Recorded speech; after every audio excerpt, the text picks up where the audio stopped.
Character. Student అనేది student name అనేది ఏంటి? స్టూడెంట్ నేమ్ అనేది క్యారెక్టర్. ఒక బౌల్లోకి ఒక వాల్యూని రీడ్ చేసి పెట్టాలంటే మనం ఏం యూజ్ చేయాలి? స్కానర్ యూజ్ చేసినప్పుడు ఫార్మేట్ స్పెసిఫైయర్స్. సో స్ట్రింగ్కి ఫార్మేట్ స్పెసిఫైయర్ ఏంటి? Percentage S. అంటే నేమ్ అనే బౌల్లో దాని ఒక అడ్రస్లో స్ట్రింగ్ టైప్ ఆఫ్ డేటాని పెట్టండి అని చెప్తున్నాం. క్లియరా? నేమ్ అనే బౌల్లో దాని అడ్రస్లో స్ట్రింగ్ టైప్ ఆఫ్ డేటాని ప్లేస్ చేయండి అని చెప్తున్నాం.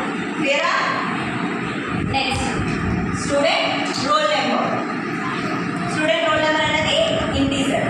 సో ఇంటీజర్ కాబట్టి మనం ఏం యూజ్ చేస్తున్నాం? Format specifier percentage D.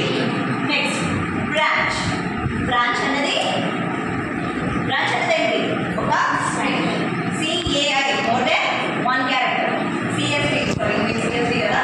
CSV అనేది more than 1 character. So definitely నేను దాన్ని స్ట్రింగ్లోనే తీసుకోవాలి, అంతే కదా. సో స్కానర్ యూజ్ చేయకుండా ఇంకా స్టేట్మెంట్స్ చెప్పారు. ఒక లైన్ ఎంటైర్ లైన్ని రీడ్ చేయాలంటే యూజ్ చేయాల్సింది గెట్స్. అదే లైన్ని నేను ప్రింట్ చేయాలి అనుకుంటే పుట్స్ యూజ్ చేస్తాను. సో ఇక్కడ స్కానర్ యూజ్ చేస్తున్నామా? లేదు. గెట్స్ యూజ్ చేస్తున్నాం కాబట్టి ఇంకా ఫార్మేట్ స్పెసిఫైయర్ అనేది యూజ్ చేయము. ఓకేనా?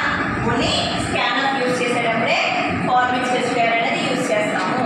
క్లియరా?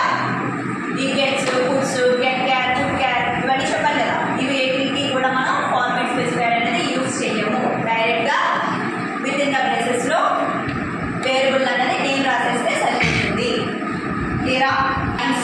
ఎక్కువైపోకుండా ఒకే దాంట్లో ఒకే స్కానర్ యూజ్ చేసి నేను మార్క్స్ అనేది రీడ్ చేశాను.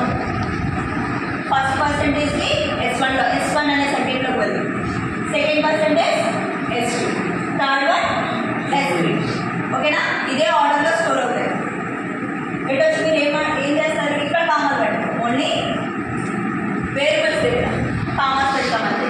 ఓకేనా?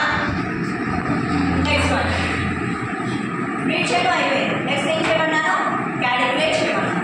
So total equal to S1 plus S2 plus S3 అయిపోయింది. ఇది కూడా అయిపోయింది. నెక్స్ట్ ఏంటి?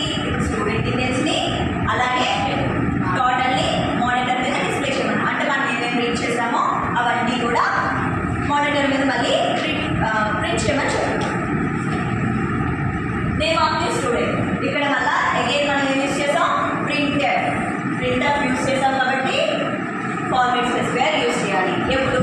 ఒక వేరియబుల్లో ఉన్న వాల్యూని నేను మానిటర్ మీద డిస్ప్లే చేయాలి అని అన్నప్పుడు అది కూడా ప్రింటర్